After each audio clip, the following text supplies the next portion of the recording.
रोहन बस से उतरता है और उसके चेहरे पर थकान साफ दिख रही है। उफ, बहुत थक गया हूँ। अब और अच्छा नहीं लगता कि सारा दिन भर शहर जाओ और दफ्तर में काम करो, फिर शाम को घर आओ सिर्फ सोने के लिए। खैर, किस्मत को तो बदल नहीं सकता। अभी चल के कोई रिक्शा ढूंढता हूँ।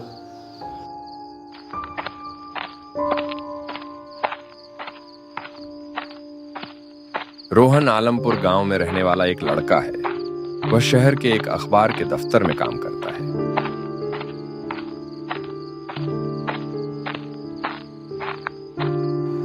उधर रिक्शा दिख रहा है, जाकर पूछता हूँ चलेगा क्या। काफी रात हो चुकी है।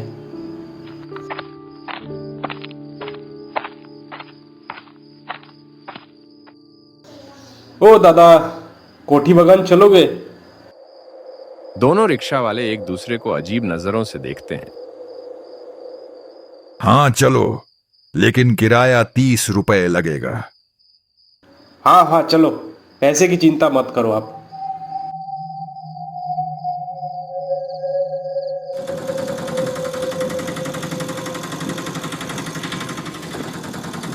रिक्शा वाले का दोस्त उन्हें जाते हुए देखता है।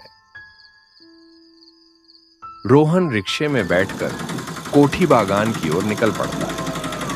सुनसान रास्ते में दूर दूर तक सिर्फ खेत दिख रहे हैं और सियारों के रोने की आवाज आ रही है।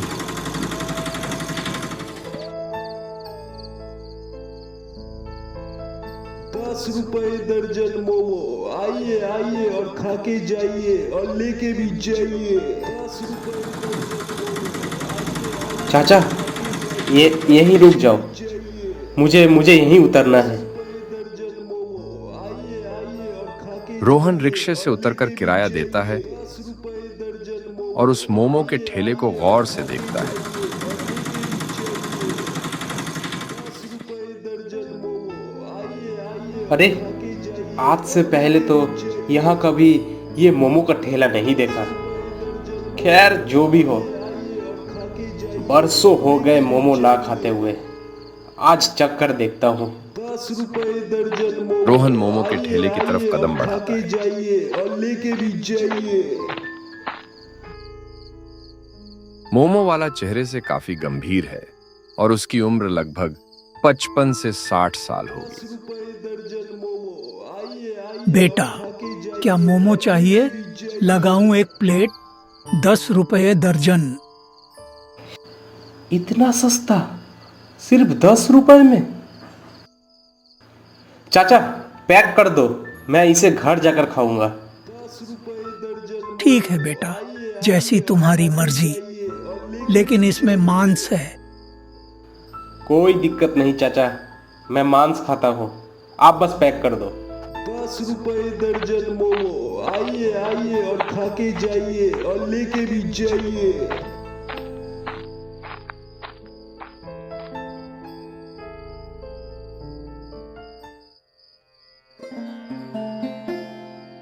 रोहन मोमो लेकर घर आ जाता है और सुकून से बैठकर खाने लगता है। क्या स्वादिष्ट है। लगता है फिर से खाना पड़ेगा। खा के पूरा मन भर गया।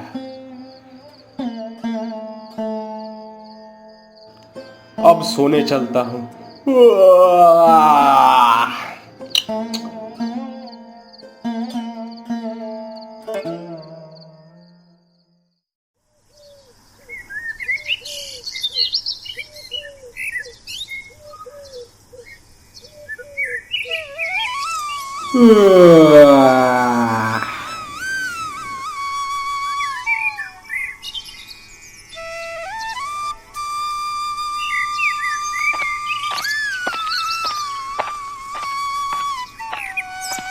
सुबह हुई। रोहन घर से बाहर निकलता है और टहलते हुए दफ्तर जाने लगता है। सड़क पर कोई मरा पड़ा है और गांव के लोग उसके पास जाकर चर्चा कर रहे हैं।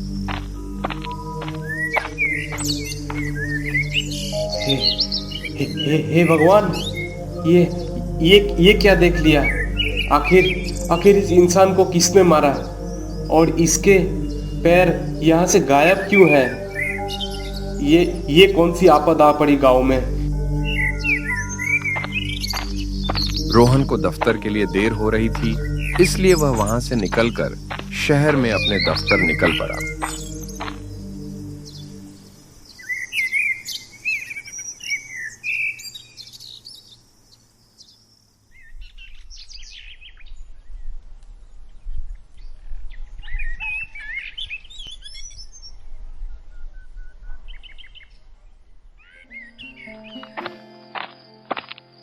शाम हो जाती है और रोहन हर दिन की तरह आज भी अपने दफ्तर से लौटता है। गांव के लोग अपने अपने घर की ओर निकल चुके हैं, अपना अपना काम खत्म करके। रोहन धीरे धीरे उस मोमो की दुकान की तरफ कदम बढ़ाता है।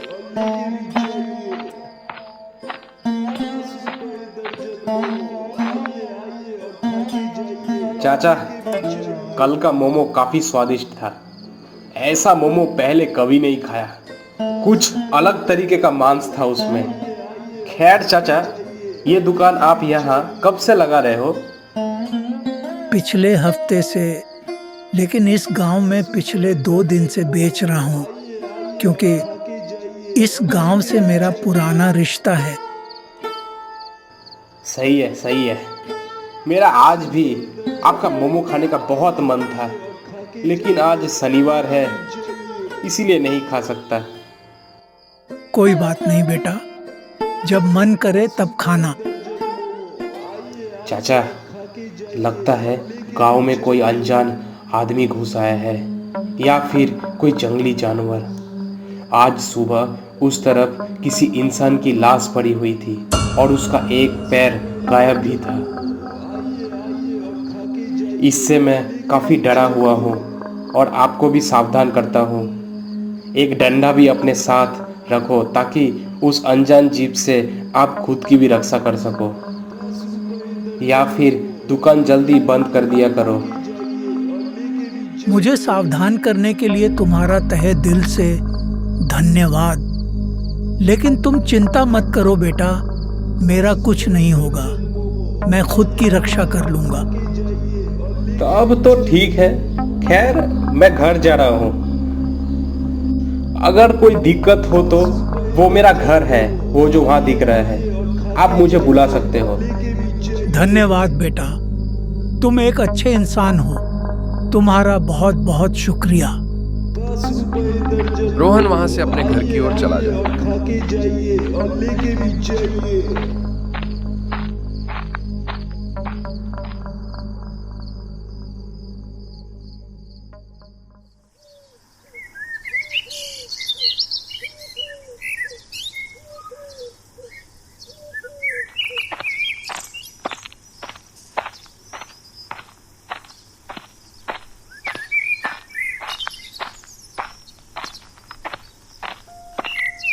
रोहन अपने घर से बाहर निकलता है। वह देखता है कि बड़े पीपल के पेड़ के नीचे गांव के प्रधान कुछ लोगों से बातचीत कर रहे हैं।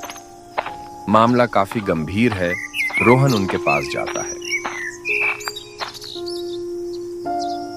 प्रधान जी, आखिर यह गांव में क्या हो रहा है? कल एक इंसान की रहस्यमयी मौत हुई और आज सुबह भी। सुबह जो मृत पड़ा था उसके दोनों हाथ और सिर भी गायब थे, जिससे उस व्यक्ति को पहचानना भी मुश्किल है। क्या आज सुबह भी किसी इंसान की मौत हो गई? राम राम, ये गांव में चल क्या रहा है?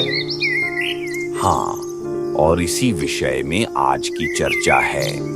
क्या गांव में कोई आदमखोर जीव या कोई जंगली जानवर घुस आया है?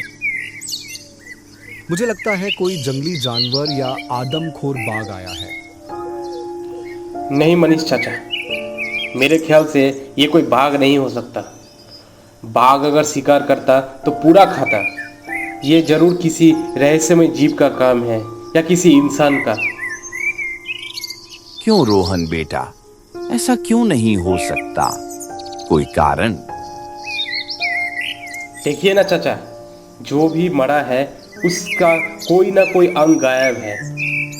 बाघ को अगर खाना होगा तो वो जंगल में लेके जाके खाएगा, और आधा अधूरा नहीं खाएगा, पूरा खाएगा। और जितना मैं जानता हूँ, बाघ रोजाना अपनी भूख नहीं मिटाते। ये जरूर कोई रहस्यमय जीव का काम है, या फिर कोई डकैत घूम रहा है गांव में। तुम्हारी बातों में दम है बेटा। आज रात से हमें मिलकर पहरा देना पड़ेगा ताकि गांव में सुरक्षा बनी रहे। परेश और शिवू चाचा, आज रात आप दोनों गांव में पहरा देंगे। प्रधान जी, अगर आप बुरा ना मानो तो मैं और परेश भाई आज रात को पहरा दे, क्योंकि शिवू चाचा बूढ़े हो गए हैं तो उन्हें दिक्कत होगी इससे। तो ठीक है, तय रहा, तुम ही दोनों पहरा देना। अच्छा ठीक है प्रधान जी।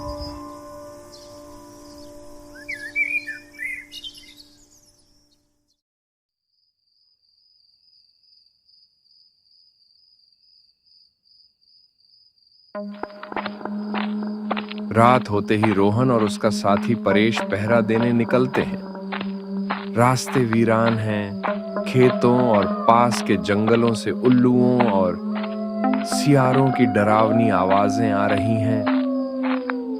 दोपहर में हुई बातचीत अब भी उनके मन में गूंज रही थी। रास्ते के एक ओर केले के पेड़ थे जो हल्की हवा में सरसरा रहे थे। रात के गहरे अंधेरे को चीरते हुए धीरे धीरे आगे बढ़ते हुए वे दोनों अंततः क्लब के पास पहुंच गए।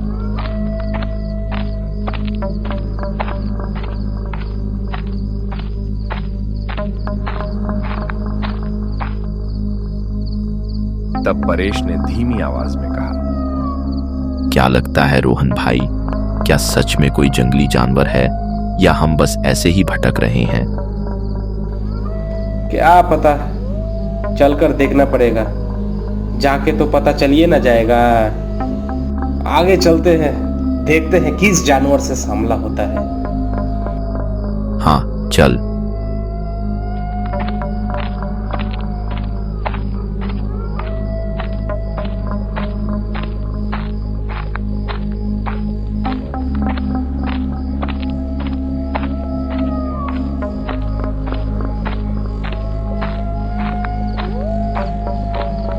कुछ देर चलने के बाद रोहन और परेश उसी ठिकाने पर पहुंचते हैं जहां वह मोमो वाला ठेला लेकर बैठता था। लेकिन आज उसका ठेला बंद पड़ा था, जिसे देख रोहन को आश्चर्य होता है।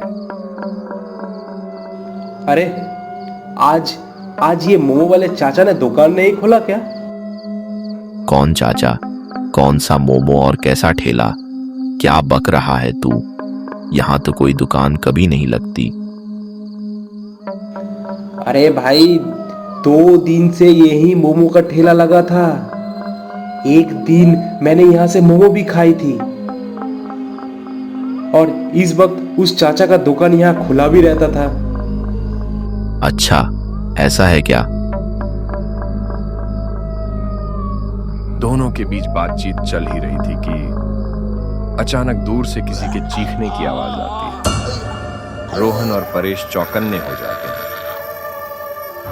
उस तरफ से किसी के चिल्लाने की आवाज आ रही है। जल्दी चल परेश। हाँ चल।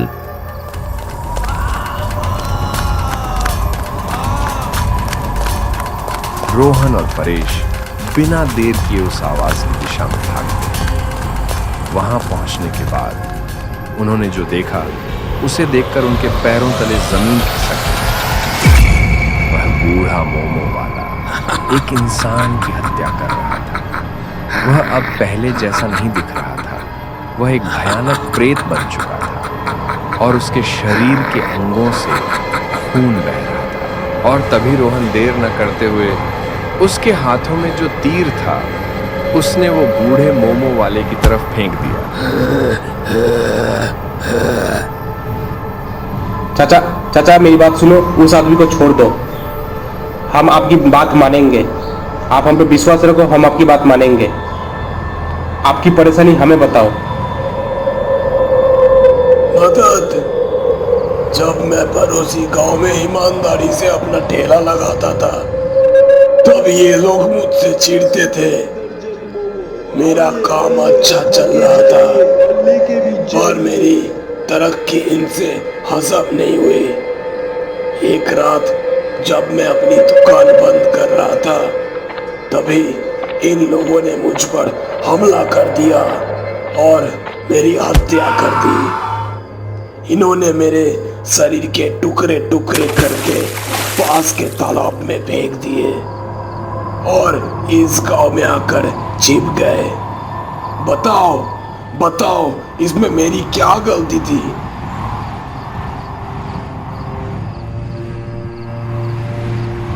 ये बातें सुनकर रोहन और परेश की आंखों में आंसू आ गए। पिछले 2 दिनों में मैंने उन दोनों का ठिकाना लगा दिया था। आज उसकी बारी थी, लेकिन तुम लोग आ गए। हम आपको इंसाफ दिलवाएंगे, आप चिंता मत करो। लेकिन क्या वो जो मैंने चिकन मोमो खाया था, क्या वो चिकन नहीं था? क्या वो इंसानी मांस था?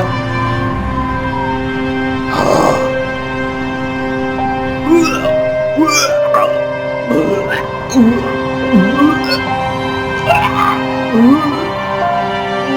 अच्छा ठीक है, आप इसे छोड़ दो।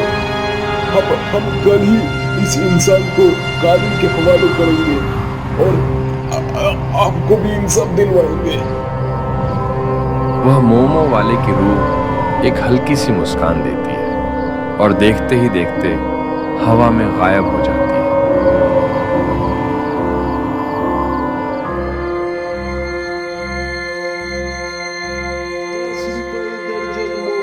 आइए आइए और खा के जाइए और लेके भी जाइए।